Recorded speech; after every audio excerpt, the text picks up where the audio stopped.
you believe that we started recording right in the middle of 2020 with all of the COVID and lockdowns going on around us, unable to meet up? So like many a young gentleman, we turned to the internet for our entertainment.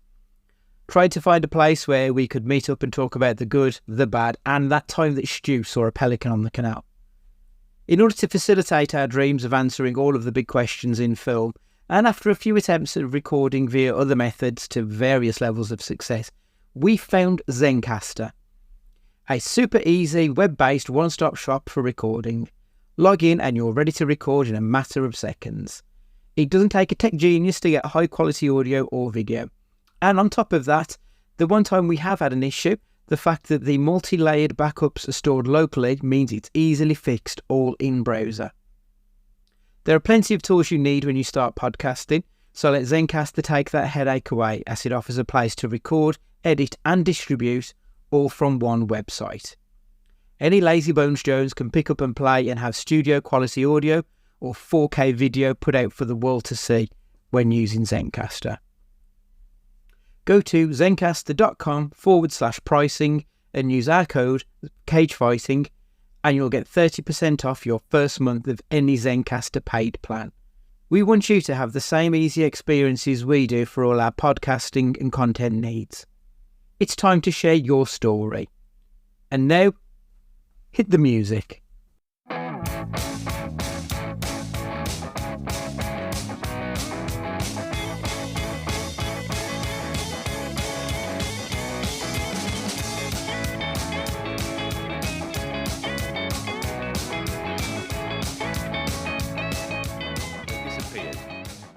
These things had disappeared. So I thought, well, okay. It was nice while it lasted. And then I went to the bar again because the food was all out there. And they were back. I thought, oh, yes. So I got another 4, obviously, because they were just a mouthful. And it wasn't as warm as the other ones were. I thought, okay. I'd already had 10 points at this point. So I thought, well, okay. It is what it is. I ain't going to leave the food now. It's on my plate. So I had some more chips and there was some donuts and stuff. And then we got back and I started, because bear in mind it was Corey's birthday today, so we had like banners and things to put up. And I got back and I just started sweating. And it was so bad that I was just down to underwear. And that was it. Because Happy birthday. Yeah, exactly. I had a pink shirt that wasn't that tight last time I wore it. I was in black skinny jeans and it wasn't exactly nice yesterday to be wearing that kind of thing. So it was just all off. And then I was probably on the toilet about 5 times, including twice in the night when it just woke up and I had to sprint. I thought, yeah, let's get this out. But then I went swimming this morning. Nothing happened there. And then I had some chicken selects from McDonald's and I was okay. Good. McDonald's not causing diarrhea is the weird one in that. Yeah, exactly. Shocker, isn't it? That is a shocker. I like how I managed to get the start of that story on MP3 for the start of the podcast. Yeah, well, I noticed.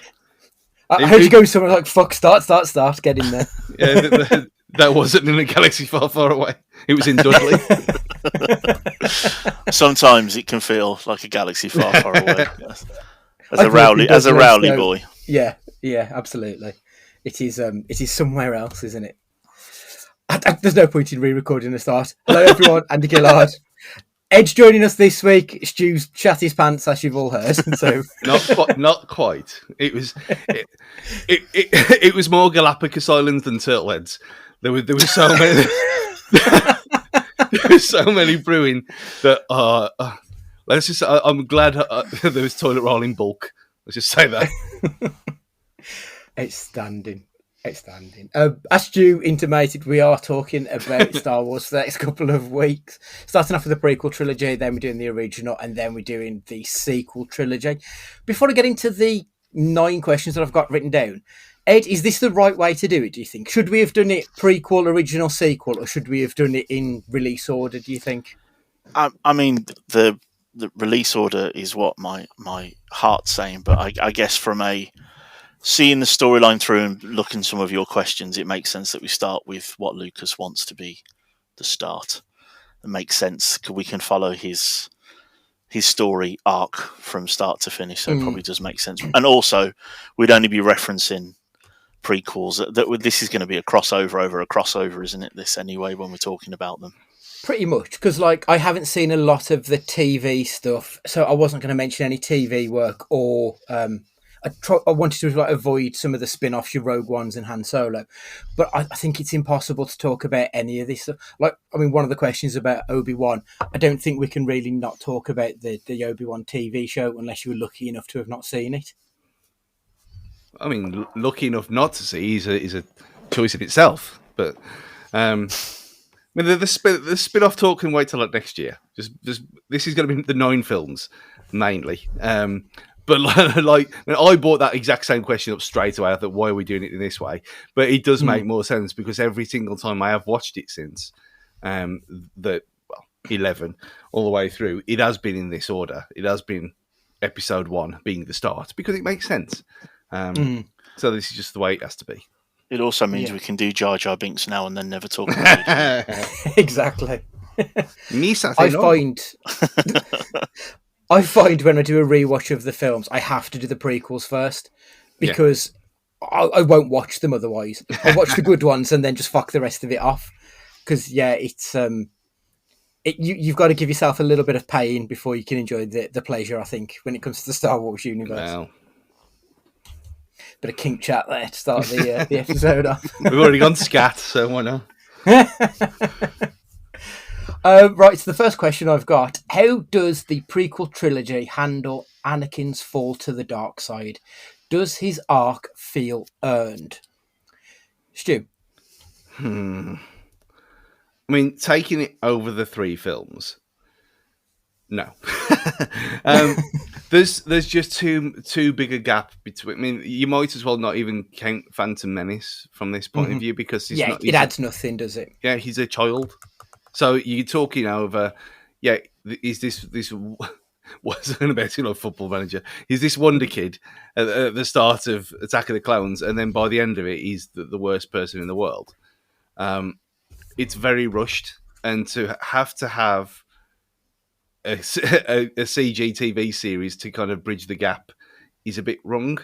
So talking about the films, like we said, talking about the films in their own right, it's too, and which is what that we had at the time. It's very fast. It feels like there needed to be more. There needed to be one in between, because and we'll get the questions about quotes later. But there's some things like it just doesn't make sense how he can go from where he is at the start of Attack of the Clowns to where he is at the end. It's like it's too quick. No one has. I mean, I know it's like intimated anyway. Like he's got a bit of a bad side. He's a bit of a rogue, but you don't go from being a bit of a rogue to be a complete twat, do you? So too fast for me. Yeah. No, I agree. Ed, what do you think? No, it's not earned at all. It's jump into the originals. He's like the embodiment of evil, right? It's this bloke in a black suit. You don't understand him. You don't quite know why he's breathing through like an asthma mask and all that kind of stuff. And like all he does is choke people, kill people. He's evil. He's as evil as like a PG film could be, really. Mm-hmm. But we see him in Phantom Menace as a kid with the 90s haircut of all 90s haircuts. And then he turns into, Hayden Christensen and it's not earned, is it? We don't know why he turns evil. It's supposed to be his love for Padme, which we don't see. I'm not advocating we needed more love story in the prequels, but we probably did need something, because otherwise it's just they're two teenagers in love. Then one of them dies, and then the other one can't handle it. We don't get anything. We don't get any of the reason why he turns evil. There's not enough of that drip feed, and we had 3 films. There was plenty of time, but Lucas filled it with politics and Senate conversations and stuff, didn't he? It's not earned at all. Considering what was so good about the originals was the characters. I don't think we don't get justice for why Darth Vader turns into Darth Vader. We don't. I kind of feel like these films, like their entire purpose for existing really is to see the turn. and it just feels really cheap. I know, like, his mom dies, which causes him to lose his shit, and then Padme dies. So, like, he has two significant events in his life, but they happen, and then it's just a complete explosion. Like you say, there's no long walk to the point of no return for him. It just happens, and it's so cheap, and it's so pathetic, and it's so unearned. Even when you add, we will get to Padme at some point, but like the death of her, where it just, like, she just gives up and dies. And you think, well, how would that impact on her loved ones that she just didn't care enough to live? Because that's effectively what they're saying. She just lost the will to live for very little reason, to be perfectly honest. I think everything that happened just feels cheap, and the problem is as well, it's all wrapped up in this shiny new look, which again we'll get to, but it makes everything feel plastic. I think whether what you're seeing or what you're feeling, none of it feels authentic, and I think that shines through its most when it comes to Anakin and Darth Vader. I think it just doesn't work. I think when you sent these questions to Andy, like I was thinking of like Walter White from Breaking Bad. I know a TV series is very different. You have a lot more episodes, and you can, but that descent into him becoming evil and, you know, coming into being Heisenberg, if I remember that name right, like, you could see it coming. It was happening, wasn't it, bit by bit? But with this, he's Hayden Christensen, like Stu said. You know, he's a bit of a rogue, and he's a bit of a, or does he know exactly what he's doing? He's sometimes good, sometimes he's seduced by the dark side, and then all of a sudden he's killing all the kids.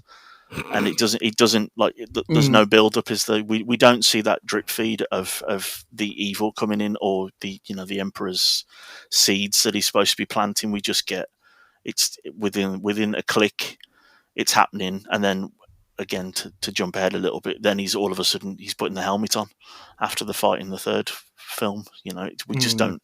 It's. I think your word in there is, it isn't earned at all. I think it's really poor, because, like you said, the whole point of these prequels was to give us the stuff that we didn't get in the original three. Yeah, absolutely. Second question, moving on from Anakin. Obi-Wan, original trilogy versus the prequel trilogy. Personally, like, I really like Alec Guinness, but when I think about it, actually, they didn't give his character a great deal in those films. I think I just kind of liked him because he had that really cool voice, and it was very enticing as a character. But they did put more of the meat on the bones in the prequel trilogy with Obi-Wan by putting Ewan McGregor in there. And even, like, I didn't enjoy the TV show at all about Obi-Wan, but I do think that it does add more to the mythology. They did a better job in the prequels than they did in the sequels. It's just a shame that the rest of the films were so lacking that, you know, it kind of gets lost in the mud a little bit, I think, in the prequels. But I do think Ewan McGregor is Obi-Wan for me now, probably over Sir Alec Guinness, which almost feels sacrilegious to say. Ed, what say you? Yeah, I think in both trilogies, the best actor played Obi-Wan. I think for me, I would say that, and I think there's some politics behind how much Alec Guinness was used in those films. Wasn't he being paid a fair sum to be part of this sort of no mark Star Wars before it became a big thing? But he had the most interesting character because he died really early. So I think he was probably the only one where we saw where he came from a little bit more, because obviously he's introduced to us as Ben, and then we get all of his backstory and how, you know, he was the one who first tells us that Luke's dad is Darth Vader, you know, and all that kind of stuff. So he was the only one I think got some kind of character building, some story building behind him in the prequels, and he's probably the only character that comes out of it for me that still holds up to the, you know, the characters that move on. I think his character was handled the best, and it still probably wasn't as good as it could have been. Stu? I mean, when you look at the characters that are in the prequels compared to the originals, it got to the stage with this where you could believe that this is the same character, and that's massively on Ewan McGregor more than the writing, obviously. But yeah, he's like Ed said, he's not really in anything. He's probably on screen for 15 minutes in A New Hope. So, other than being a Force ghost, that's all you get of him. So you are kind of left with all this mystical, what is he really, and where's he come from? Why is he sitting in the desert in a different name? Why is he this crazy old man? And yet, when you do build on the backstory, you think, oh yeah, this actually does make a lot of sense. And you can see the progression. You can see where he ends up, and the fact that you had the whole thing for years and years, the fan petitions to try and get more Ewan McGregor on the back of this. And I mean, these films are not good. Let's just get it out of the way now. 13 minutes in, these films are not good. Some are better than others, but that's again not saying much. But he's one of the good parts in these films because I actually really enjoyed his performance and in the show. But yeah, he's. And like you, Andy, he is Obi-Wan now. Like the first thing you think, yeah, maybe that is because we got more of him. But that's not necessarily the case for a lot of people. So, yeah, I think he's better. He's one of the few things that's better in the prequels in the film. I think you actually make a point there. He's one of the few, probably the only character who exists outside of the original trilogy where they added to his character and made them more likable. Like I don't feel I care more about Han Solo having seen Solo. I don't know. Obviously, I've not seen Clone Wars and stuff like that, but Obi-Wan feels like the only one who the actual the expanding of his role is the only one that it really worked for, because I don't feel like I know any more about Darth Vader off the back of these prequels. No, no, we don't do we don't get anything. I think the difference maybe that we see with Obi-Wan is he starts as an apprentice as well, so we even see him sort of graduate, for the want of a better word, don't we, to being a Jedi Master, and then he takes Anakin under his wing, and we get a character arc within the prequels with him that we don't get with anyone else. We don't see where anyone else starts from, because we jump from Anakin being that tiny baby to then being a teenager, then to being like the troubled 20-year-old, and that seems to happen really quickly. Was Lucas right to use these films for world building, or should he have focused on storytelling? I think it's quite a big criticism of these films is that actually there's no real story to a lot of them. It just feels as though Lucas was using this as an excuse to pad out the Star Wars universe. And in some retrospect, I don't think Disney would have bought, or they probably would have, because the original trilogy is beloved. But the possibilities were opened up by the prequel trilogy that probably weren't there based purely on the original trilogy.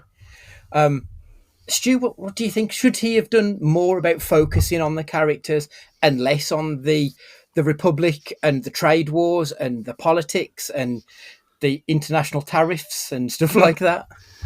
I mean, when we went into this film in '99, we were what? I mean, I know you were like 38.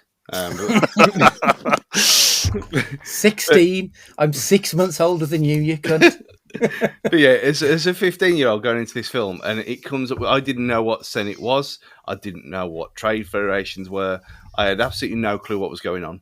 And that was in the opening crawl. And what is your target audience at this point? Yeah, we had all the preview stuff and all the glamour marketing was with that shadow with Darth Vader's silhouette behind Anakin, and I think, yeah, this is what this is going to be about. It's his story, and then all that madness and chaos around it. It's like, this is not what we got. And I remember coming out of that film, the first one, thinking, what was the point? Because none of it made any. None of it was what we were promised. And obviously, we did it later on, but you couldn't see where that film went compared to knowing that there was two left. How they were going to jump ahead at that point, coming out of the cinema on that day. So, like we all said, his downfall was rushed too much. So if you had more time, if you didn't have him riding around in a pod racer, if you did have him focused on being a child for the first half of the film and then being a young adult for the second half of Phantom Menace. Maybe that would work better. And then you got the backstory, and then you can bring in all the silly characters. But it seemed like it was more an excuse of, we've got this technology, let's use it. Let's go absolutely crazy. Let's see what we can do. And it seems, I mean, there's a brilliant documentary on YouTube about the making of Phantom Menace. It's about 58 minutes long, something like that. And it just shows you behind the scenes, and they are just on green screen, all of them. Like, there's nothing to act to. And you got Ahmed Best with a Jar Jar head on top of his own head, which was the original idea as well. It was going to be a puppet, and then they realised it was so bad that they had to change it later. But it's fascinating just seeing, like, you can see that they're not enjoying it, and no one really knows. And this is made in 97, 98? No one knows what they're doing. It's never been done before like this. So, I mean, you give them credit for that, but that's nothing to do with Star Wars. It's a tech demo more than anything else. So yeah, he got it completely wrong. And if it had been about the characters more than, oh yeah, let's go to Tatooine, let's go to all these crazy places again, and let's show absolutely everything we can. Let's go to Naboo and Boss Nass. Why? We don't care. There's so much stuff in there that makes it's there just to show off. And yeah, it's fun and it's silly and it's a kids' film, but it's not what we were promised, and it could have been so much better. Good point. When I was like looking for this episode, I kind of wondered what George Lucas had been doing between 83 and 99. And he's got quite a few production credits and stuff, but the vast majority of his time was spent innovating, like cameras, sound, CG. Obviously, DreamWorks came out of Lucasfilm. He did completely innovate. But I think you make a really good point that this film is just a sales pitch for everything that George Lucas did in the other side of his world, because there's no story here. The story isn't deep enough to warrant 3 films that are 2+ hours each. It does feel like it's a case of he's just showing what a really intelligent guy he is behind the camera, but the stuff on the camera does nothing. Ed, what do you think? World building over storytelling? Yeah, storytelling is why we all love Star Wars in the first place, isn't it? There aren't that many characters. We get to know them all through all 3 films. We know pretty much everyone in the first film, and then we just develop on those in the next 2, and only Lando comes in as kind of a main character.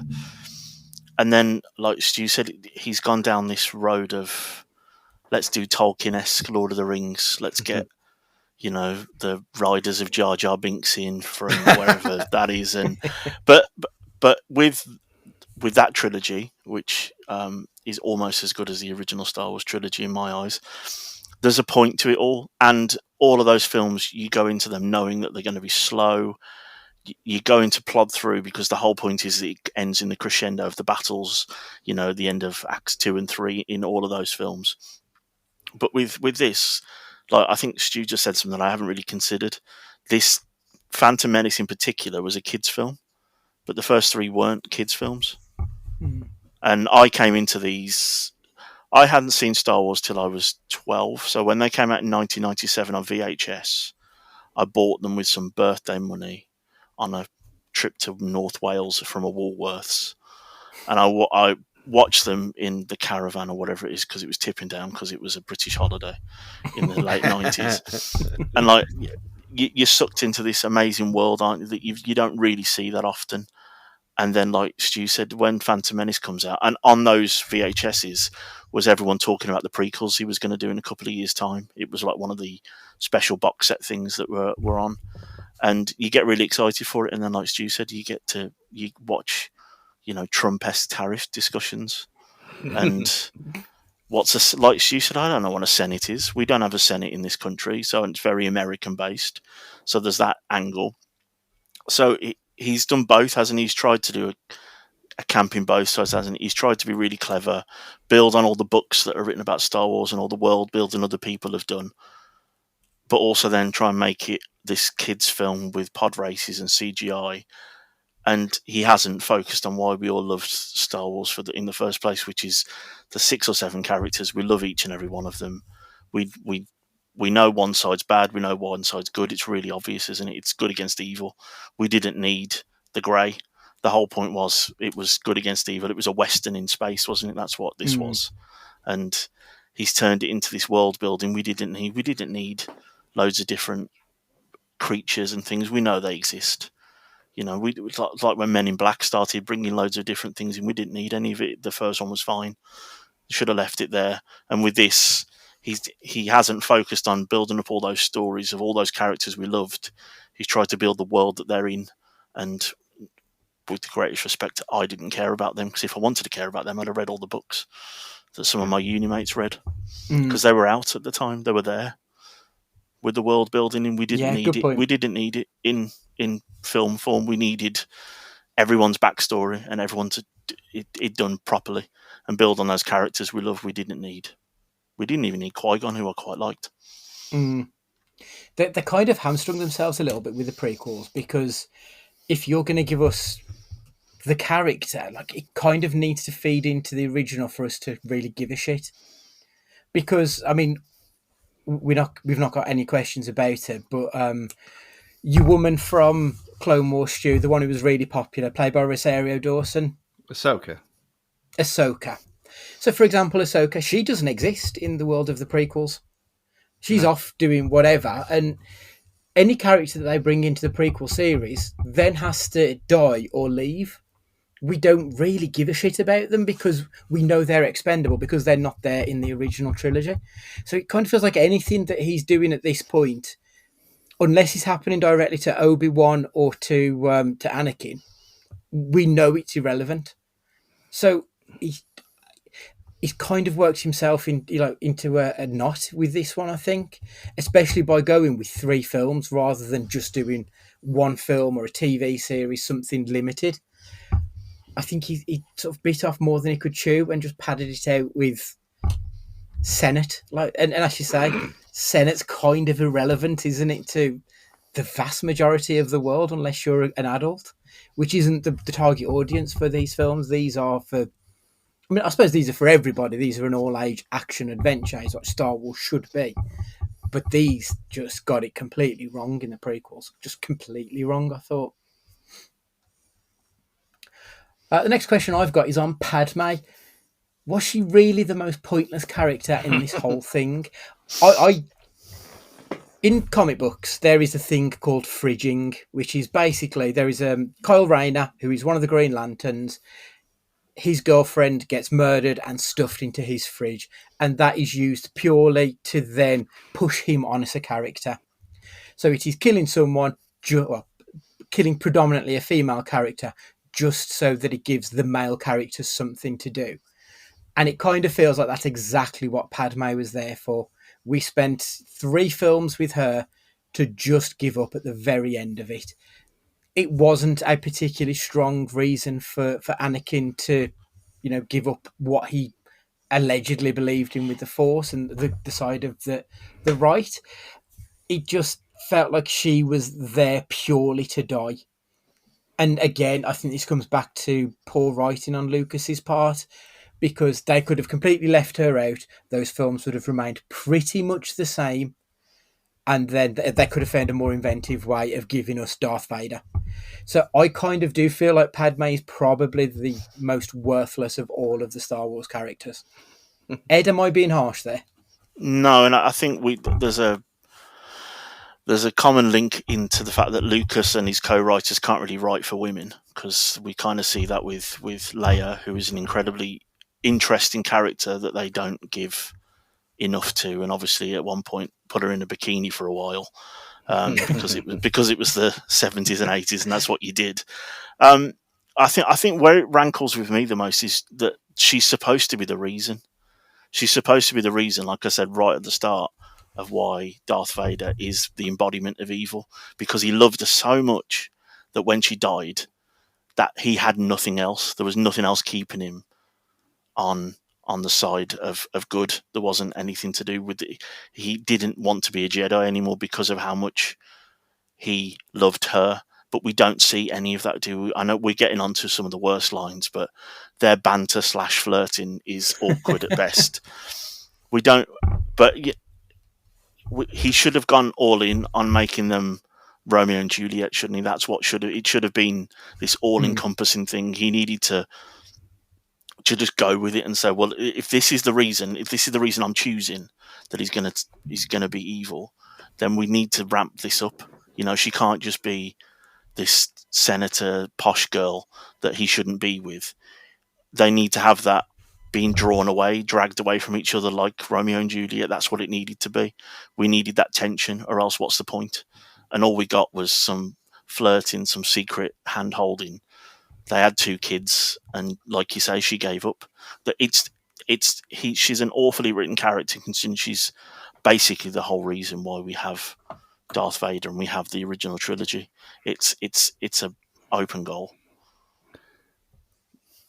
I mean, she groomed a child. Well, yeah. But that's also in Dirty Dancing, and no one talks about that either, Stu. So yeah, but well, he gets away with murder, doesn't he? But yeah, it's just the whole thing is very bizarre. Like, you didn't see, like, I can't remember at the time thinking, oh yeah, Padme, who is this? Why is she saying, oh, you're a fascinating little boy, or whatever it was, that the strange words she said to him. And when he is clearly so much younger than her in the first one, because he's an actual child boy. And then for that to evolve into, oh yeah, I remember you in your little pod races. And it's all a bit bizarre. Like, why did it have to be this way? And like, it's not like someone, when I remember at primary school, like, you always had that one teacher who didn't look like a ghoul. And you think, oh yeah, you and looking back, they were probably only about 24, 25, something like that. Yeah. You think, yeah, well, okay, fair enough. You're still like 10, 15 years older than me at this point. And then you don't, like, 10, 15 years later think, oh, I wonder what, let's go on Facebook and check this teacher out, see what she's like now. Which is effectively what this is. And it's all too strange. It doesn't make sense. Could have been very many different reasons for this. And for love to be the one that turns him to the dark side. I mean, maybe it's poetic. Maybe there's something in that itself. Maybe he's got something against women. Who knows? We're only a scandal away from this being all ruined forever, ain't we? We all know this. But yeah, she's very expendable, and the fact that the whole decoy thing doesn't really make any sense. Just painting some other girl's face to make it look the same, and no one notices. Of course, why would they? It goes beyond the realms of, like, suspending your disbelief with this stuff.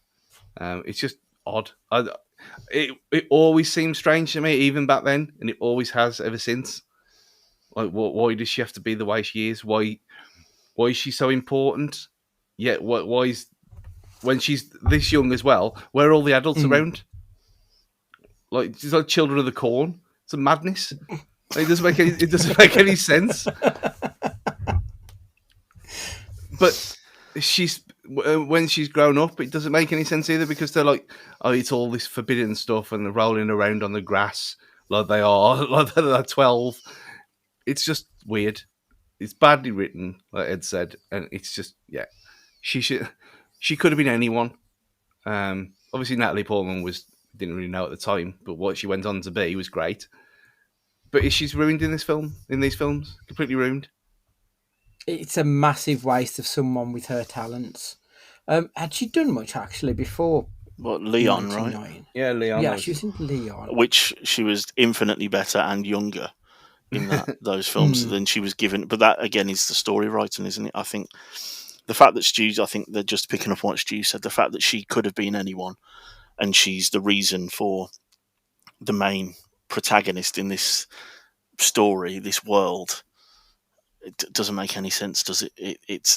That's such a missed opportunity, and I still come back to the fact that I do think Lucas really struggled in writing for women. I mean, there's the Family Guy joke of Star Wars is there's only one other female ever in the Star Wars original trilogy, and Lois jokingly says that she doesn't like her in the Family Guy trilogies because a new woman turns up and Han Solo flirts with her a little bit, and she says, I instantly don't like her because she's the only other woman in the universe.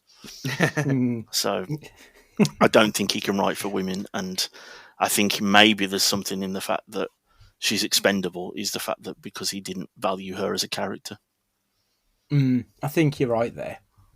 I remember watching Phantom Menace, and obviously there's the whole thing with the decoy, and Natalie Portman is running around as like one of the Queen's handmaidens or protectors, isn't she? And I remember watching it, and the whole time I knew that that was the Queen. And so when the reveal comes that she wasn't the Queen, I was a bit like, I'm confused because we knew that that was right from the very beginning. So the whole thing just fell very flat throughout. But I think that's probably a criticism of everything that happens in Phantom Menace. Like the whole film is kind of flat. And going back to what you pointed out earlier, Stu, we had that fucking dope ass looking poster where you had Anakin casting the Darth Vader shadow. And that's probably the most interesting thing about that prequel trilogy. Like nothing in these three films is as cool looking as that poster was. And double lightsaber. I mean, yeah.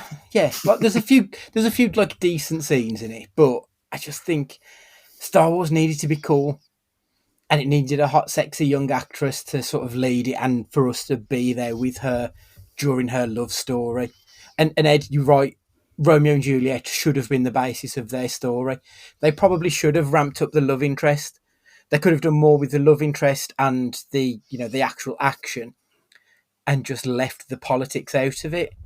And they didn't, like, they focused on the politics and left everything else out of it. It was such a missed opportunity, I think. And it does come down to the poor writing, because at no point do we really give a shit. Even when she dies at the end, the purpose she serves is that she has to die for the original trilogy so that we've got those two kids.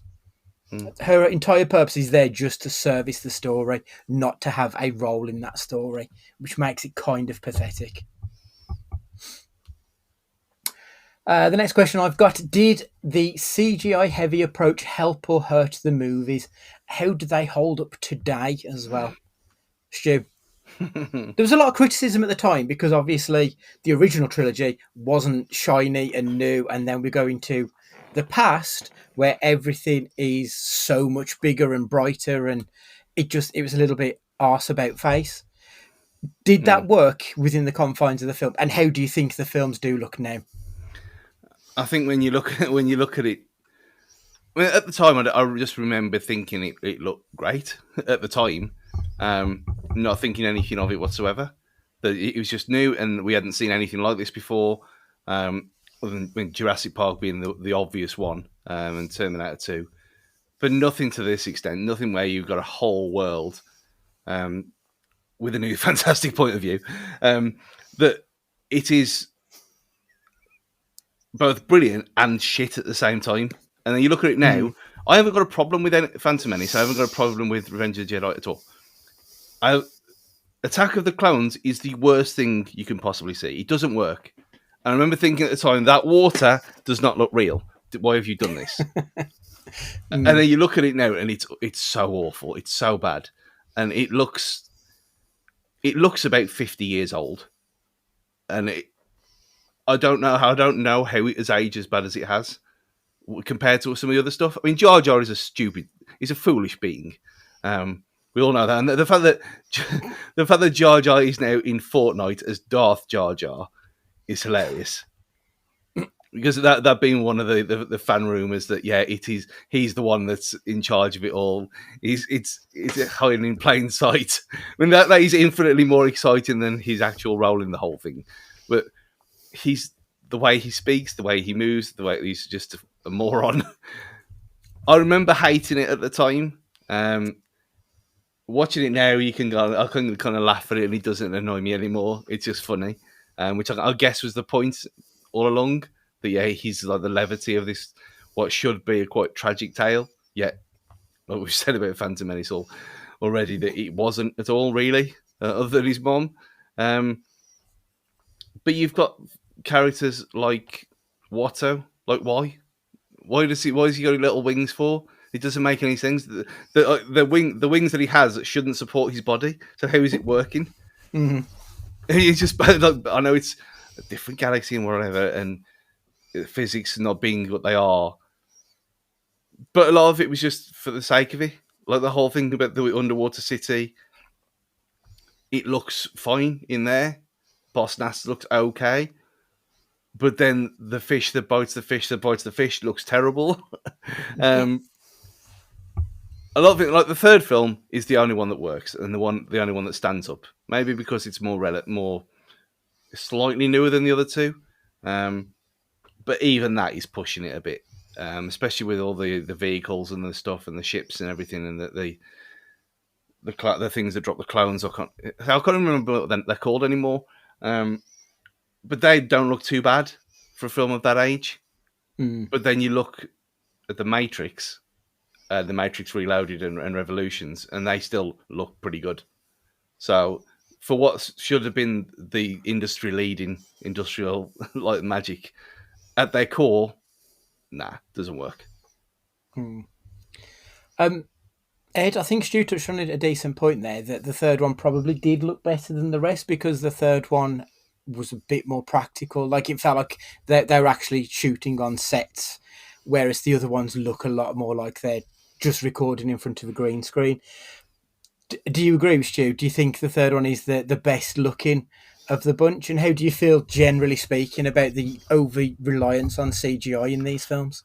Yeah, it's definitely the best looking one, and they had toned it down a little bit by the third one, hadn't they? I think he'd done all he needed to, hadn't he, by showing off what he's 13 or so years away from the limelight, all the stuff he'd been working on. It was a case of someone needed to tell him less is more with the first two.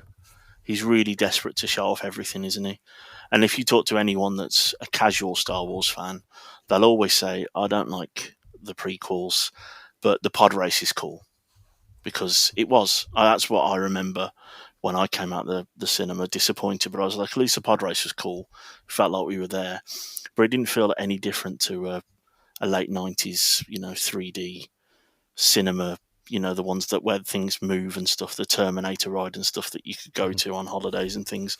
It hadn't moved on very much, and it was like a PlayStation 1 game, wasn't it? Basically, a PlayStation 2. They held up at the time, but now when you look back, the GTA thing that was in one of our group chats the other day shows you that the change in graphics that we thought were amazing in the late 2000s even to now is ridiculous, and they don't hold up, but they were never going to. But the problem, real reason they don't hold up, any of them, is because of the over reliance on it. You didn't need so much. The pod race, if you'd have just left it at the pod race and you'd have sprinkled it in, then maybe it wouldn't have been so so garingly obvious. Garish is the word I'm after, I think, of like, look at what we can do. Like Stu said, look at this fish being eaten by another fish being eaten by another fish. Star Wars, we don't need Disney jokes. It wasn't Disney at this point. It was like he always had this plan that it was going to be, because Jar Jar Binks, when are we going to go on to him? He's a Disney character. He's Sebastian the Crab, isn't he? That's what he is. Yeah. He's this weird bit of levity we didn't necessarily need because the other side wasn't dark enough. There was an over-reliance. That's my biggest issue with the CGI, I think. I get it. It's his baby. It's always been his baby, hasn't it? Star Wars was amazing in 1977 because of all of the tricks that he did.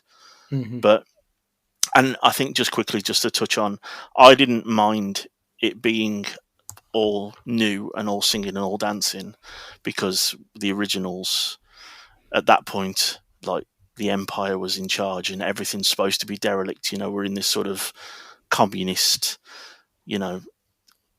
esque world where things are run down. It's a bit like Red Dwarf. The reason that looked so cool is because it was supposed to be derelict, wasn't it? It was supposed to be rubbish. So the fact that the ones before weren't quite as shitty made sense, because the whole point is the Empire came in and controlled everything, and there wasn't supposed to be this growth, which is why we have all the politics, isn't it?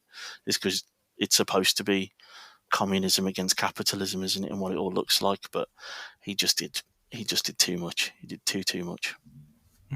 Absolutely.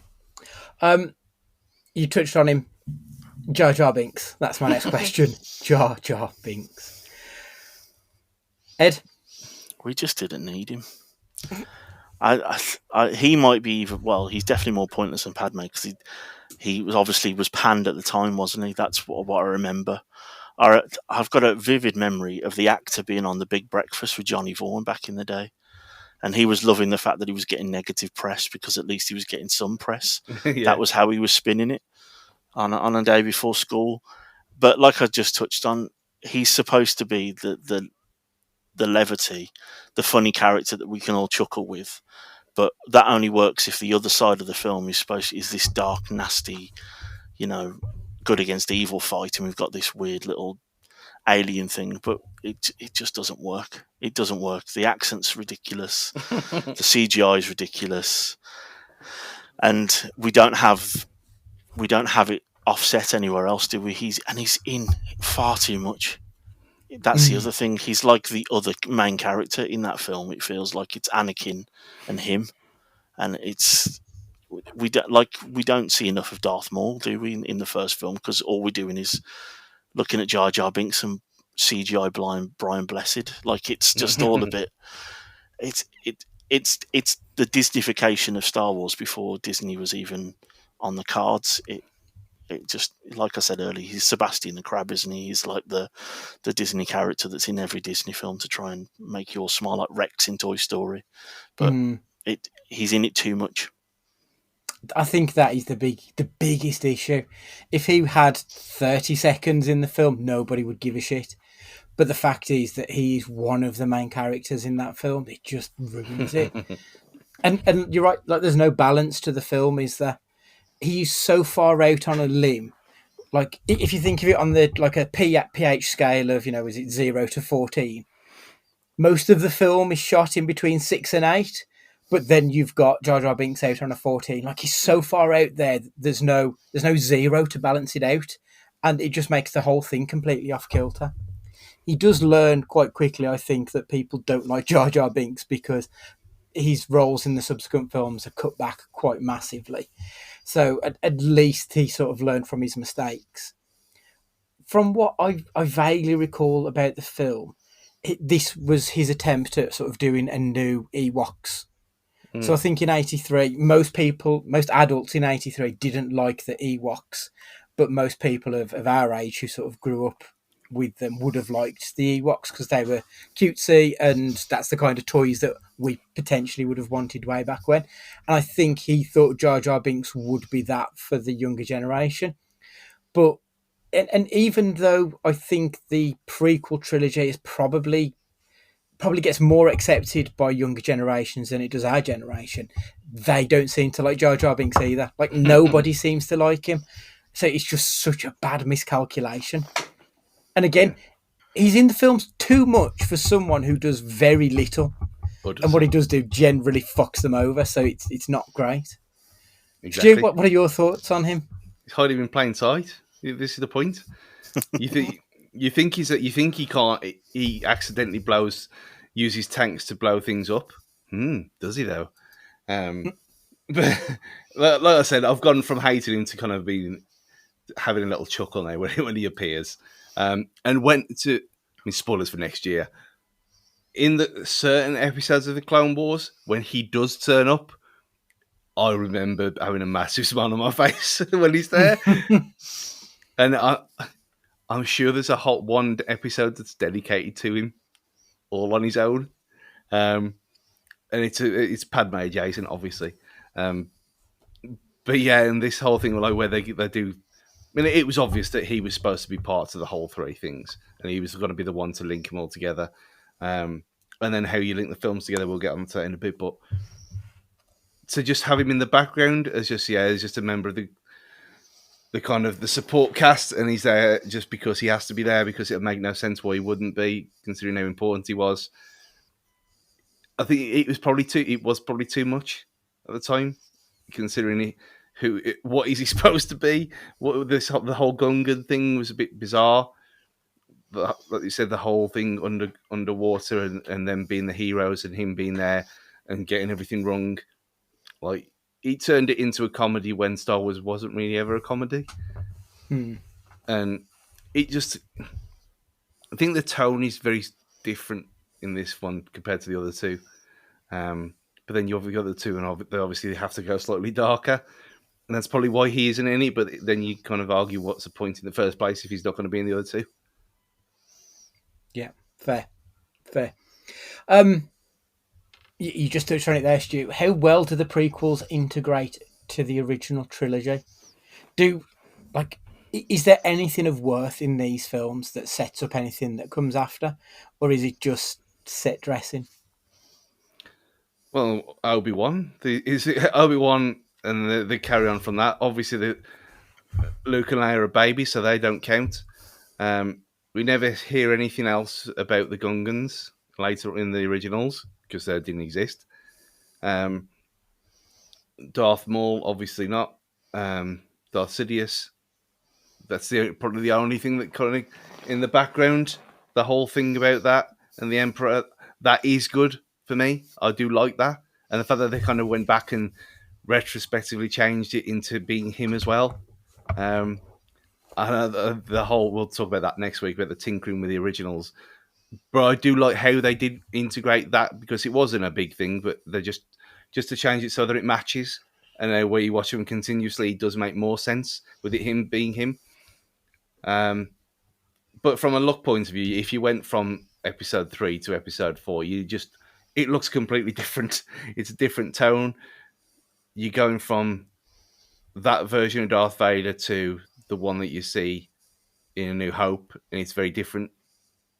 So that was obviously never the intention. The spin-off stuff that kind of pads the backstory out wasn't the intention at the time.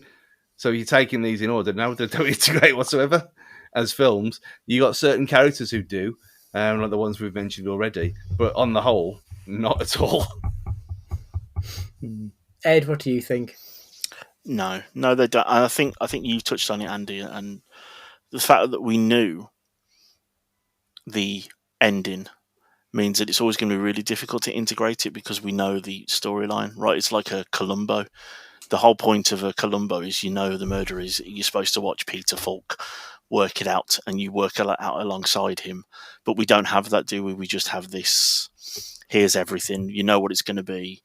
And the first film, I think, like Stu's touched upon it, he's dialed up so much to 10 with, it being this kids' film that you leave that thinking, how are we going to get to Darth Vader strangling people? Because at the minute, he's this kid with a bowl cut. And and that's where we were with that film, which is where the next two films aren't even like short; they're quite long, and they still don't touch on everything. That it doesn't work, and I think we do have the problem of the world building that we've talked about doesn't match the world that we know so well from the originals, so they don't integrate. The only things that really do is, I think, Obi-Wan, like Stu said, and I quite liked the way they did the Luke and Leia. That was a really quick. We don't have time. Well, here's one that goes with the senator guy, and here's one that goes with Aunt Beru and Uncle whatever his name is. And I quite liked how rushed that was. That was the whole point, wasn't it? And Obi-Wan stays there to look after Luke, and Leia is being looked after, by essentially by royalty in whatever Star Wars royalty looks like. I really liked the way they did that, and that would have been how I'd ended it personally, with the overview of the whole point is that Darth Vader in the originals is always looking for Luke because he doesn't know about Leia. So he's always searching for him. So we should have had something of that to integrate it. We don't even have the reason behind why there's this big connection between Luke and Darth Vader from the prequels. They're not integrated at all, and it's not helped by the first film being so kid friendly. It means that we're rushing the next two films. There's not enough setting up in that film. It's a good point, that is. It is incredible, really, when you think that they spanned. What he was like 8, was he, in the first film, Annie? And then we're supposed to believe he's mid-20s by the last one. Like it's too big a time jump in between each one, and they don't spend enough time in any of his different ages to really settle anything down. And they just don't work as films. I agree with once the kids are born and they have to make this snap decision, like that makes sense for where we go next. But the whole bit with her dying and stuff, that doesn't really fit into the rest of the world much, I don't feel. It feels very disjointed throughout. I feel the whole prequel to the sequel. I think realistically, we didn't need the prequels, to be perfectly honest, because the original trilogy starts where it does and it gives us a little bit of backstory. That little bit of backstory is more than enough. We don't need to know really all of this stuff with Anakin and Padme for why Leia's there and Luke's there. Realistically, it doesn't matter. All we need to know is that they are there, not why they're there. That's enough. Because effectively, I mean, let's be honest, they are B movies. They're not written with like the most portentous, earth-shattering scripts ever written. They're kind of light and airy and fun, and that's brilliant. That's what we want. But the prequels weren't. He didn't know how to write those kind of films at that point. I don't think he'd forgotten his way. They just don't integrate. They're worthless. I say, like I said earlier, if we are watching these in order, you have to suffer through these films because they don't fit in. If you watch the original trilogy and then you watch these, it is such a handbrake turn because you're like, well, where the fuck has all of this come from? It doesn't make sense in the world you have built. And the entire purpose of the prequels is to fit into the world you have already built. He got it wrong. He really got it wrong on so many levels. I mean, I have kind of asked this kind of question before to people who didn't grow up with the originals, and they don't have this problem. So maybe it isn't us thing that because we were there, we are so used to them that it doesn't matter anymore. Like these are what these are, and then later down the line, these are what the look of these ones, and then you go for the final three, and they look a certain way as well. But I watched it. We did it last year where I got Annabelle to watch The Phantom Menace, and she hadn't watched any of them. Maybe she watched because she knew what Ewoks were, so maybe she watched Jedi as a kid or whatever. But she enjoyed it, and having no real context of Star Wars whatsoever, not being in this nerd nonsense world that we are, just watching it as a normal person, and she enjoyed Phantom Menace. So I thought, well, okay, let's see where we go from here. When she watches Attack of the Clones, will she carry on after that? That's the big question. Because we'll get on to ranking them in a minute, but it is what it is. But maybe that jump is just for purists like us that care. Like for a lot of people, are they bothered? Because you look at the Disney Plus ratings all the time, and Revenge of the Sith was on there in the top 10. Amazing. It'll be interesting to see, like, when the generation of kids now, when they get to our age, if they're still talking about Star Wars, whether they will see the split in the trilogies. Because it's one thing to see Phantom Menace and enjoy it. It's another thing to see Phantom Menace and then episodes 2, 3, and so on. I wonder if it's as noticeable to someone who didn't see it in the quote unquote correct order. Yeah, I don't know. Obviously, it's impossible for us to tell because, like you say, we're too ingrained in this nonsense. I just felt like it was such an exposition dump, wasn't it? All three films, it's just exposition to get to the films we already had. And if that's your motivation, then we didn't need it. Because we didn't need it. The three films were the three of the biggest films that have ever been and will continue to be. So if all of that you're after was to do this world building, like I said, I had in my life, I've had two friends, one at university, one at a workplace that were huge Star Wars heads, read all the books. They would fill me in on any of the stories, the backstories that I didn't know about. And in a book, you can build that world. And, there's whole books, isn't there, based on different, races in the Star Wars universe. And that's good because it's a book and it's out the way. It's not canon for everyone else, the casual viewer. But all these three films, even though I quite like number 3, is an exposition dump, and it's kind of what I've said it before when I've guested and joined you guys, what they did with The Hobbit and Lord of the Rings, wasn't it? The Hobbit didn't need to be 3 films. That was one. That was one film at best, and they drag it out, and I think it's just it's a real shame because of how amazing the originals are, that these were so poorly handled by the same people. Yeah, that's the worst thing, is that he's had so many years, and allegedly some of the story that he did have anyway was there before he even made the original trilogy. Like, how have you got it this badly wrong? I think at this point he'd just got more power than anything, and he could do pretty much whatever he wanted. So he did, and it was to the detriment of the art. Speaking of things that are detriment to the art, these are some of the worst written films of all time. So what are some of the worst lines of dialogue? Before either of you steal one of mine, "User thinking, user people gonna die." That's the worst. That is the fucking Just worst. anything that properly. character says. Do it properly. I'm not doing the voice because it's a cancelable offence. No, it's not. He's an alien creature. It's fine. I mean, he's an alien creature, but he's 100% a racist stereotype. Yeah. Like, it just is unquestionable. Yeah, but what about the the Chinese sounding people at the start? The unscrutable ones in the film. Like, yeah, that's kind of racist as well. Like, yeah. God, we haven't even touched on the racism issues within these films. He does like to throw a little bit of a racist stereotype out there. I think it's kind of horrendous. That's it.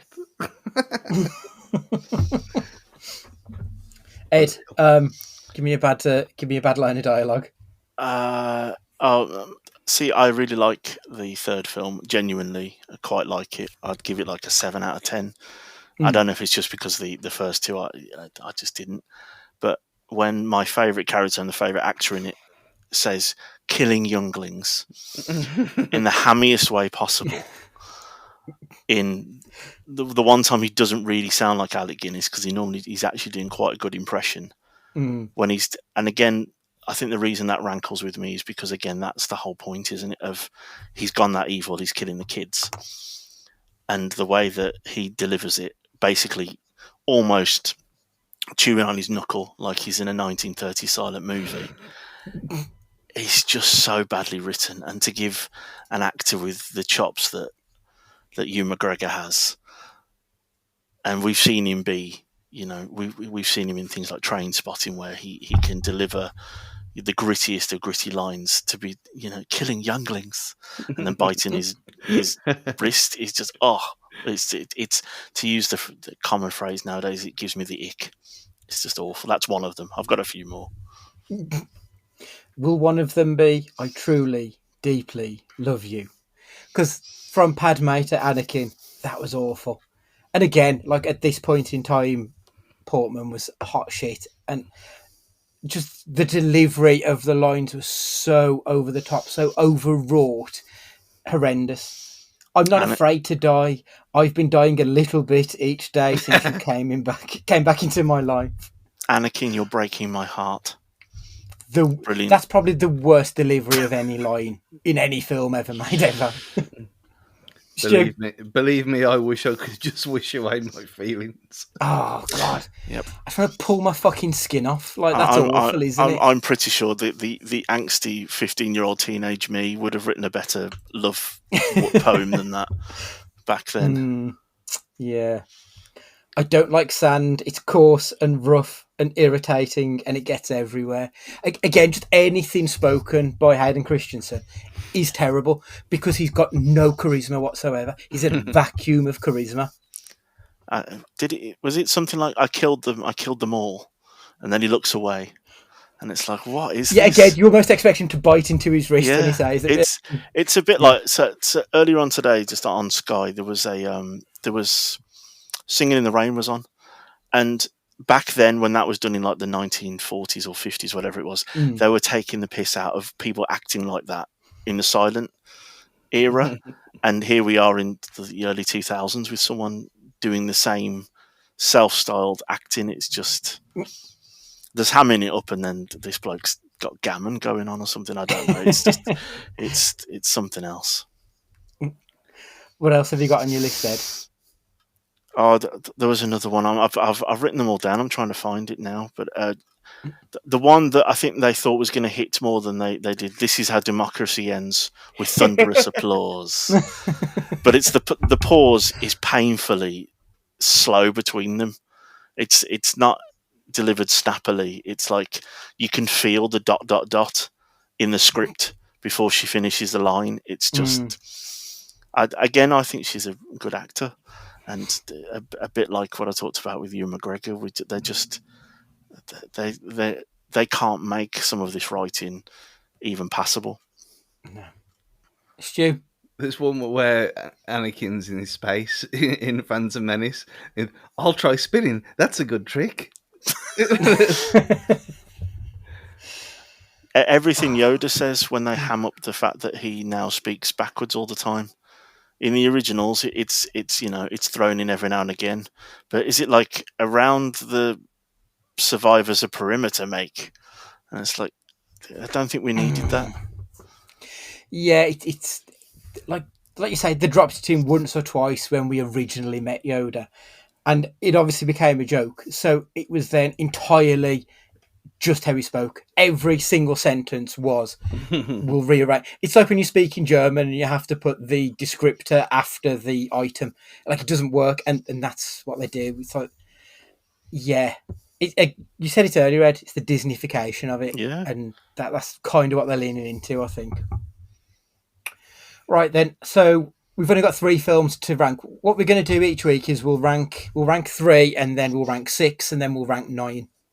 So for this week, rank the 3 films of the prequel trilogy, and just give me a brief description on your general thoughts and why they are placed where they are. Stu? I mean, Attack of the Clones is the worst, easily. It looks bad. It sounds bad. The whole thing about the cloners, the fact that they ruined, they ruined one of the coolest characters anyway, by just saying that he's a clone, and just nonsense. Now, over the years, these two have flipped. Like, which is like Phantom Menace always used to be like second worst, and this is like second best, second worst. The Revenge of the Sith is the best one out of the 3. As a Star Wars film, it is the best one. It just feels more Star Wars. You get more Samuel L. Jackson, so it's obviously better. I think the whole thing with having I mean, fair enough, having a droid with 6 lightsabers who's got cancer is a bit silly. We haven't even mentioned Count Dooku and all this stuff. And it's just, again, another reason why Attack of the Clones is the worst. I'd probably, Phantom Menace second, just because it's not as bad as that one.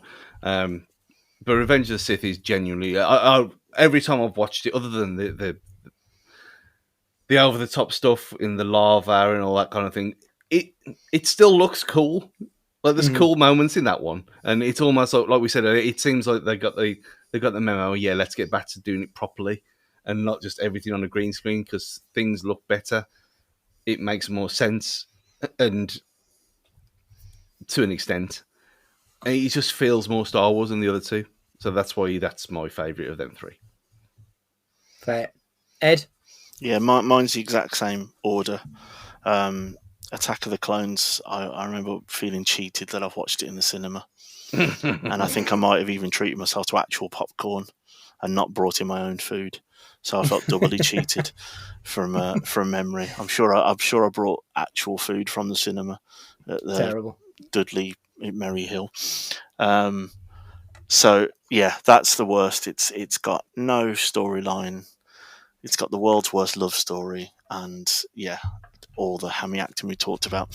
I quite like number 3, Revenge of the Sith, the Return of the Sith, or whatever it's called. I really like the lava, the ending scene. I just wish that had been where the second film would have ended, and would have then had the rise of Darth Vader, and we could have seen it there. We just didn't need the second film. We didn't need Attack of the Clones. We could have even jumped, I think, from the boy to the now Jedi, ready to go Anakin, struggling. And we could have ended the second of the prequels, with him turning into Darth Vader, hiding the kids, the growth of Darth Vader as the character. It's just, yeah. But the second film, I refuse to watch it. I think I've watched it once since watching it originally.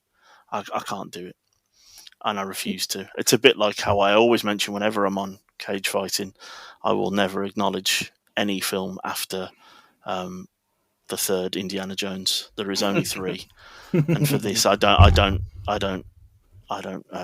acknowledge number 2 happened in the Star Wars universe. Yeah, I'm in agreement. The only redeeming feature of Attack of the Clones is it's probably the hottest that Natalie Portman has ever looked. You know, when they've got her and they've got her in the cuffs and she's hanging in the fight scene, she looks hot as fuck in that. And that's literally the only redeeming feature of that film, because it's absolute shit. I kind of keep going back and forth on Sith and Phantom Menace because they're both terrible films. I don't think Sith is a good movie. It's too hammy. Like, it almost feels like it's put on by a local acting production. It's too corny. I don't like it. But it does have a couple of good scenes. Like you say, the fight on Hoth, I think he's not Hoth, sorry. The lava planet, like, that's a cool scene. That battle between Obi-Wan and Anakin is cool. And at least with Phantom Menace, I think the Phantom Menace might be some of John Williams' best work in the Star Wars universe. I think the sound is absolutely fantastic. The fight scene is really good, and the pod racing. Like, he's got 3 good things. I think Sith probably edges it, but it's not a good film. It's not me saying it's a good film and that's why it's the top. It's the best of a bad bunch. So that's the only reason it's top of my list. Spoiler alert, they'll probably be the bottom 3 by the time we get to the end of time when it comes to the Star Wars universe. Maybe, actually thinking about it, because yeah, we got your Last Jedi to come, yeah. We've got some stinkers coming in the future, of which the Last Jedi is not one. Right, okay, so that's the Star Wars chat out of the way for this week. We'll be talking about Nic Cage's new film, The Surfer, in just a moment's time. Before that, Ed, just want to say a big thank you for joining us this week on the first of our 3 Star Wars episodes. No, I loved it. Thanks for having me. Always love jumping on with you both. Lovely, thank you very much.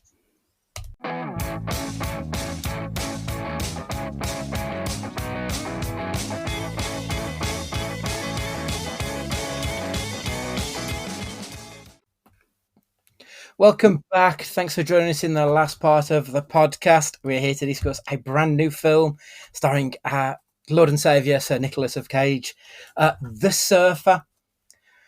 I did watch the trailer for this, Stu, before it came out, because I've got to admit, I was quite excited to see what it was about. The trailer does very much intimate this is going to be Straw Dogs, and the film isn't Straw Dogs at all, is it? No. I obviously didn't watch the trailer. I read the blurb just because you kind of have to, really. We've done this before where I've got in knowing nothing at all, and it's just even more confusing than not. And we talked before, hadn't we, about is he going to do an accent this time? Is he going to be Australian, or are they going to find a convenient way to explain why he's got a Californian accent? Which, yet again, they did. Of course, I did laugh. I was the only one who laughed in the cinema at that point where he spoke about growing up in Australia and then his mom moved him to California. Yeah, of course he fucking did, mate. But this was, I mean, for the girls and boys, I messed this up because we were supposed to watch it together. And he said, I thought you were coming to watch The Surfer. Then I realised it was on that day. And I thought it was on the Wednesday. And no, it was the Tuesday. So I had to go and rectify this and go and watch it at 10 to 6 on a Friday afternoon. Because it was the only possible time I could fit it in. But yes, there was 6 people in there other than me. So not a heavy crowd.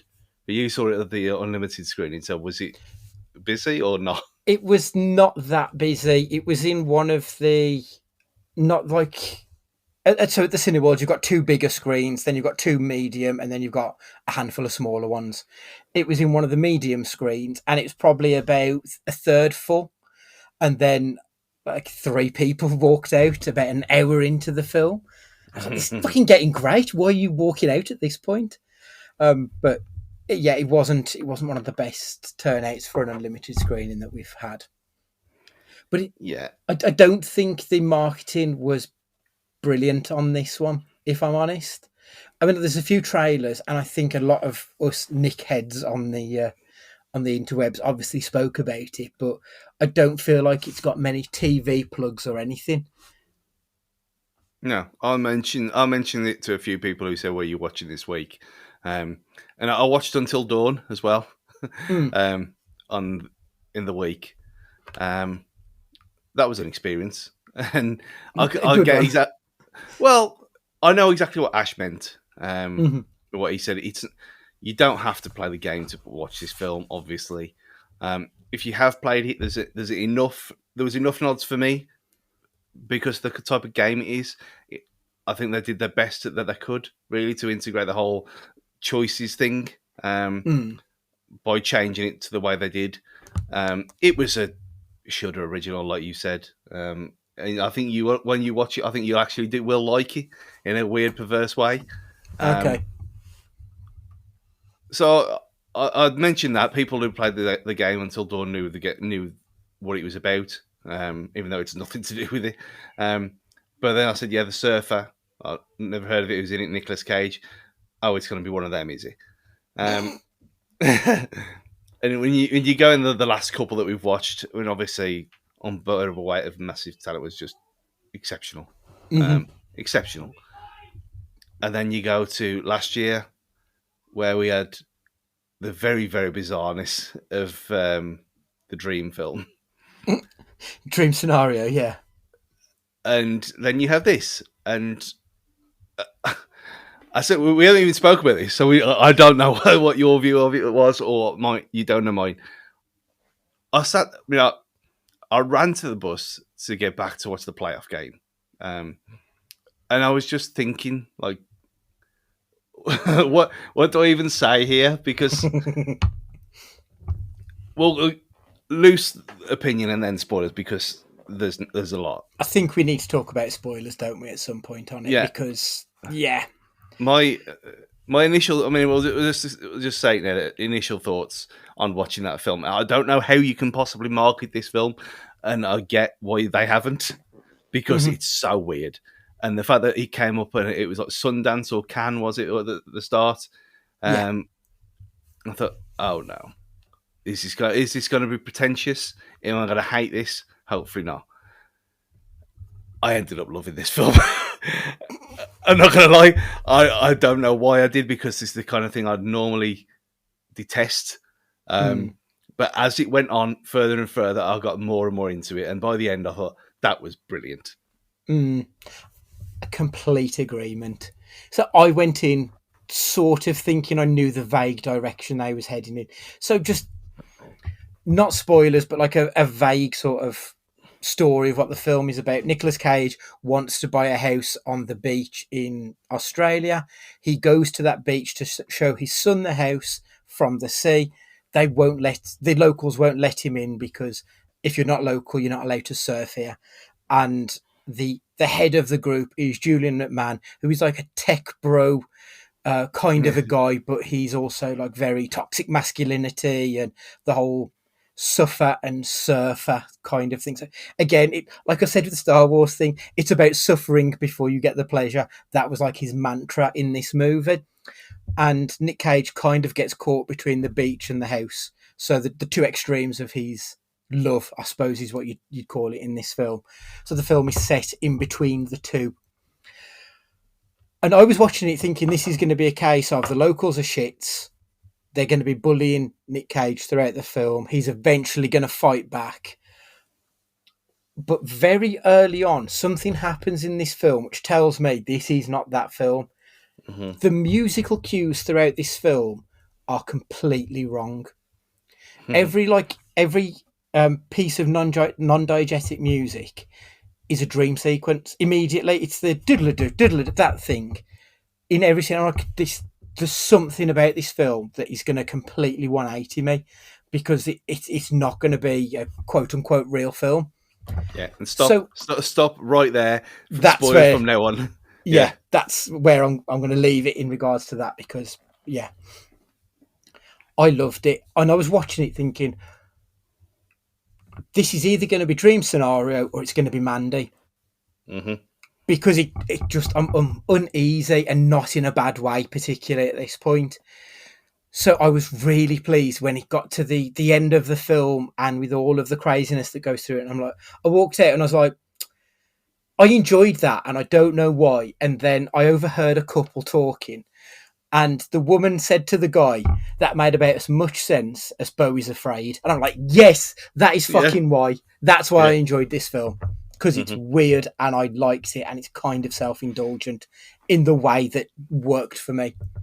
Yeah, absolutely. And yeah, I thought, I don't know if it was deliberate, when he goes into the whole thing about the dog, and when he goes to get the water for the first time, and there's dog shit all over the water tap. yeah, And then he goes in, and then he has that flash to the old guy, and I thought, hang on a minute, is the same person here? And yeah. then Okay, so spoilers from now on. yeah, well, yeah. Well, I, Yeah. I said spoilers from now Yeah. on. Oh, yeah, you did. To fair.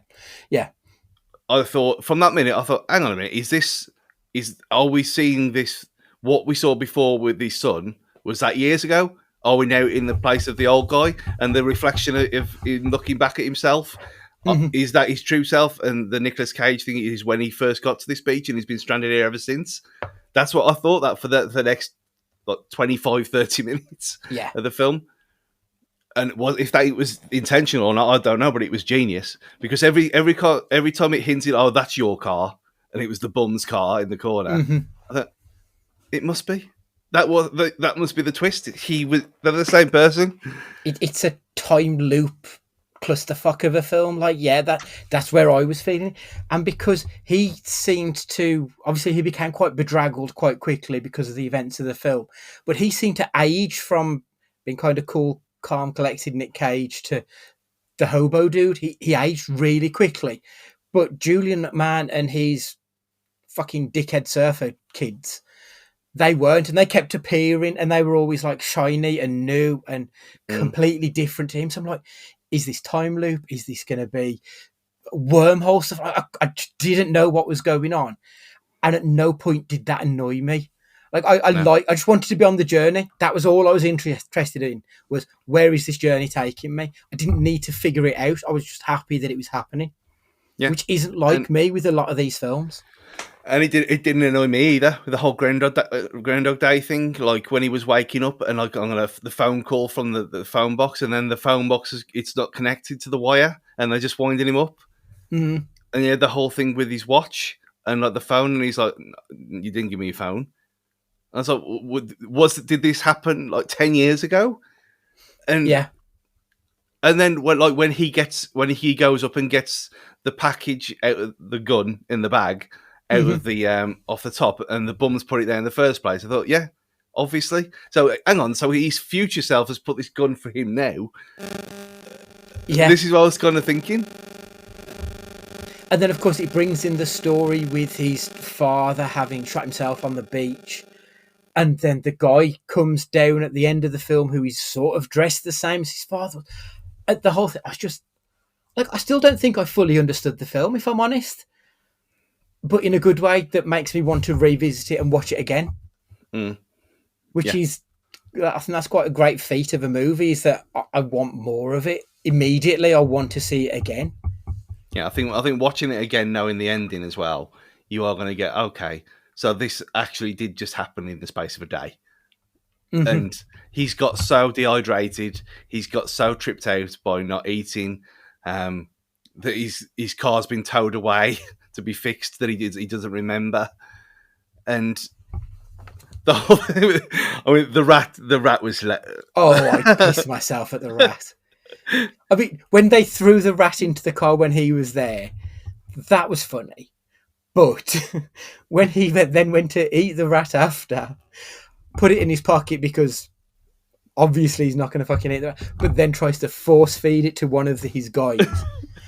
I was cackling like, I mean, nobody else was laughing in the cinema. I found it absolutely hilarious.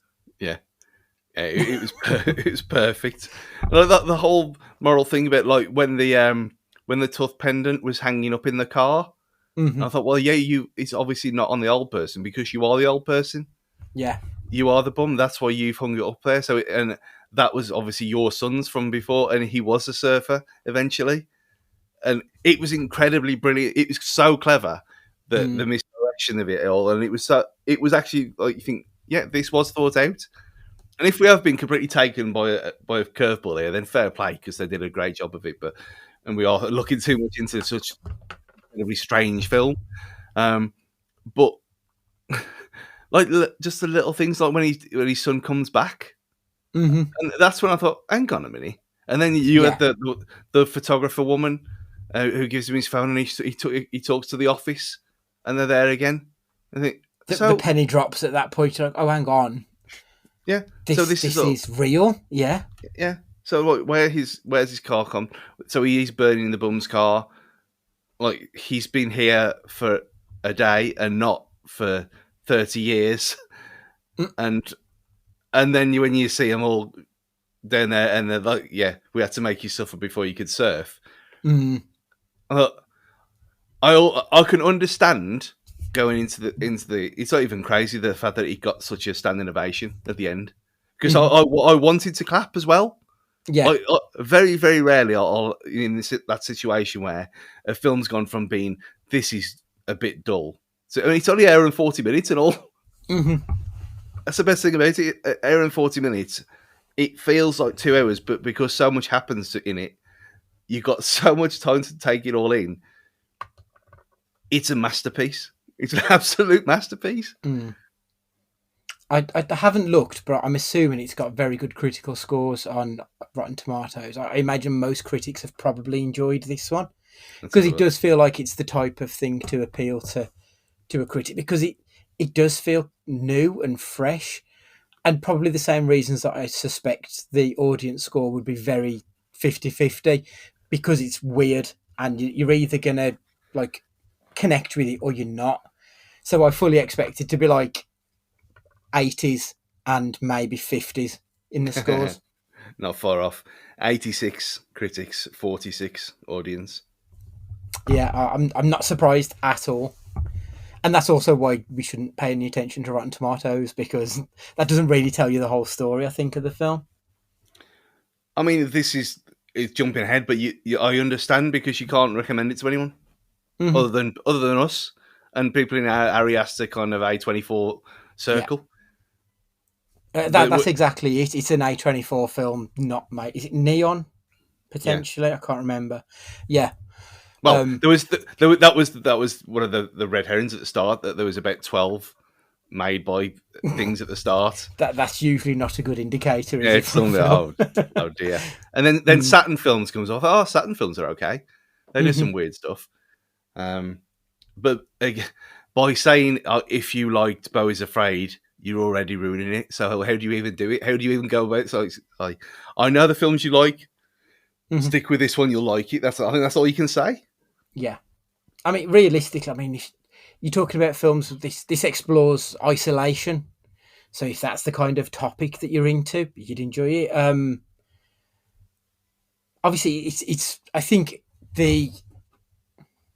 right. So according to Google, it does say like about the erosion of masculinity.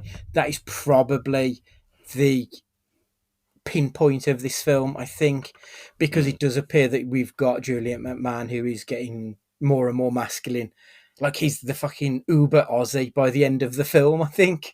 Whereas Nicolas Cage gets broken down into someone like we see him go from a high-powered businessman to a hobo who's lost everything and then back again. So I think it is an exploration of masculinity. I think that's probably the best way to explain what The Surf is about without talking about the events of the film.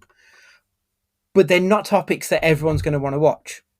Like I'm fully aware that it's an audience of one for. If that came up, shoot, I wouldn't expect you to be going out your way to see this film, unless it's for Nicolas Cage, obviously. Whereas this is something I'd look at and think, okay, I'll give it a shot. But they're Yeah. not particularly, they're not sexy, are they? Let's be honest. Isolationism and masculinity, it's not a sexy topic to explore. Yeah, no, you throw them kind of things at me, and I'm obviously like, I don't want to smoke bollocks in my life, and all. It's not something you'd choose to watch on a Friday afternoon, but it's funny at the same time, and I think that's why it works so much, because it doesn't take itself seriously at all at any point. Like the whole like, the ritual they've got, and the fact that they are such bellends, all the surface, and including the one who sounds the South African sounding bloke. I presume he's South African. I think he may be. He certainly had a very strong South African sounding accent. I mean, if not, it's a massive stereotype. But just the whole thing about him and like how it was a massive initiation ceremony, just so that you suffer to surf. Just bizarre, utterly bizarre and utterly wonderful at the same time. Yeah, it's out there on its own, this film, I think. We've spoken a lot about the good things that we enjoyed in the film. Is there anything in particular you didn't like? I kind of feel like there was a bit of a lull, a little bit, but then I say a little bit, like there's maybe 10 minutes in the middle of the film where I was kind of think I just want a little bit more direction. But to be fair, it did pick up, because it then went into the night scene where we got them descending on his car, and then it all sort of exploded back into reality quite shortly after. So I feel like I might be being very harsh by saying there was a bit of a lull in the middle. I think you needed it, because, like I said, that's when I'd gone from this is getting a bit dull to then getting to that, going from like a 5-6 point to going to a 9. You don't get that if you go from the start and then like the multiple trips to the toilets to get a drink, and the drinking water, the brown drinking water at the tap that says no drinking water. Oh, that turned my stomach. That did, when he was drinking that water. That turned my stomach. The whole thing where he's got no shoes on anymore, and there was just lots of little things like when he was looking into the trees, and like you said, the music's completely throwing you off. I can't think of anything at all. No, I think you do make a good point. I think we need that. The lull isn't the right word. Mundanity. It needed that repetition of a mundane existence. I think that's potentially what they were getting at with that segment. Yeah, I'm struggling to think of anything I didn't like about this film. I really enjoyed myself. Bizarre. Yeah, absolutely batshit, but great. So I'm guessing it's 2 thumbs up. You enjoyed the film, Stu? Loved it. Absolutely loved it. Super. Didn't know what to expect, but yeah, loved it. Brilliant. The Nic Cage of it all, was he good? Was he bad? Exceptional. I mean, it's getting up there with his best performances. And he's not even Crazy Cage in this. Considering what this is about, and all the other stuff around it is insane, pretty much all the time. He's the one that's just a bumbling fool, just kind of strolling around, getting more and more disorientated and confused and everything like that. And he sells you on that, so I guess that's the job. But he's brilliant, isn't he? And you couldn't see anyone else doing this or wanting to do it. No, like it does scream of a Nic Cage performance, doesn't it, this film? Like you can see absolutely why this is the kind of movie that he's been making over the last sort of 5-6 years. These weird little numbers that just appeal to the nut job inside of him. Because I think he probably might be the craziest person in Hollywood, but I don't think anyone else could have pulled this role off. No, and you look at it, and it was filmed in Australia, so he's flew the other side of the world to go into this film, probably off his own back, just for a laugh. Yeah. But the only other, I only recognised Julian obviously from Nip Tuck, and how I wanted him to be Bond for years, and I still think he would have been a great choice. But he was the only other person I recognised in this film. Yeah, I'm just looking at the cast now. I don't recognise any of these names.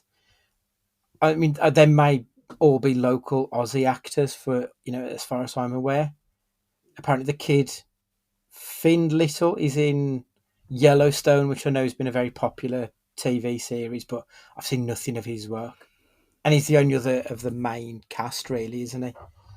Everyone else, I assume, are just local actors. Yeah, so the hobo Curly, he's just got Australian credits. I don't recognise anyone. So like, they really have picked a not very diverse cast, and I think that is probably the best thing about, or one of the best things about the film, is the fact that it does feel very authentic. It feels very close to. I mean, I know we can talk about small town England, but it does have that outsiders aren't welcome feel to it. And I think that works by having a cast that does appear to be at least very Australian, which is weird because I'm sure the director is a Scotch. No, he's an Irishman from Dublin, Lorcan Finnegan. So a bit of an odd one, really. Like I would have guessed it would have been completely from an Irish director, writer, and what have you. But yeah, an Irishman. If you enjoyed The Surfer, what would you recommend someone watch? Jesus Christ. The only thing I could think, like, obviously not for the same reasons, Train Spotting. Mm-hmm. From the kind of psychedelic kind of madness that's going on, you're not completely sure what's happening at any one point. Not just the baby on the ceiling and all that stuff, but it's about something that you don't think of and see very often. It's very low budget for the time, with a cast of relative unknowns. So that's the closest I can kind of think of. Nothing stood out to me in my head. I've seen anything like this before. That's just flipped it like that and completely engrossed me and took me. Took me to a different place, but kind of got in my head like this did. Mm. I've mentioned Mandy and Bowie's Afraid. I think both of those you probably like. And I want to watch Mandy again because I still think I've got it wrong, Stu. Yeah, I don't understand how that film didn't work for me on second viewing, so I think I need a third viewing. Thunder Road from 2018. It's a comedy about a police officer. I say it's a comedy. A police officer, I'm sure, like his mom had died. He'd got divorced. His cop partner had shot himself. So like a lot of shit happens to him, and it's just about how he handles it. It's an exploration of masculinity, and it's like a real downbeat comedy, but it was one that I quite enjoyed. So that Stand By Me. Oh yeah, maybe. Like it's a journey. Like obviously that's a very straight retelling of a journey, whereas this is not a straight retelling of a journey, but that's about the pressures of youth and young manhood. And Surfer's probably about about adulthood rather than youth and young manhood, I think. But maybe Stand By Me. It's a difficult one to pick though because there aren't a lot of films like The Surfer. No, and you'd automatically think, oh yeah, we're going to say Point Break here, but it's not at all. No, neither of them. No, absolutely not. Okay, right, that's another Nic Cage film in the record books. Next week, we'll be doing the original Star Wars trilogy, so episodes 4 to 6, and we'll be talking about Bangkok Dangerous. I have absolutely no idea what this one is going to be about, Stu. I'm guessing with a title like that and the fact that we now appear to be in the absolute dregs of Nic Cage's run in film, that this isn't going to be a good one. I'm going to pull up the IMDb blurb. Right, so this is a 2008 film. It's an 18, and it is a hitman who's in Bangkok to pull off a series of jobs, violates his personal code when he falls for a local woman and bonds with an errand boy. Good. Oh, and he's got one hell of a wig on as well. It's a very wiggy Cage. 5.3 on IMDb. This could go either way. We shall see. But that's what we're talking about next week anyway. Make sure you've got to subscribe to whatever podcast that you listen to us on. And if you could give us a 5-star review, that would be fucking brilliant. cagefightingpod@gmail.com for any emails. Send us your ranking of the prequel trilogy. Like, I'm kind of intrigued if anyone disagrees with our Revenge of the Sith, Phantom Menace, Attack of the Clones. I wonder if there's anyone out there who's got that in a different order. I'd be very surprised. But if you have, get in contact. Even if you haven't, still get in contact. And it's at Cage Fighting Pod on all of the socials. But this week, Stu, would you like to say goodbye? Yeah, goodbye, everyone. Nic Cage actually got bitten by a snake on this film, and they kept it in. Goodbye, everyone. What a man. It's goodbye from me too. And remember, be excellent to each other.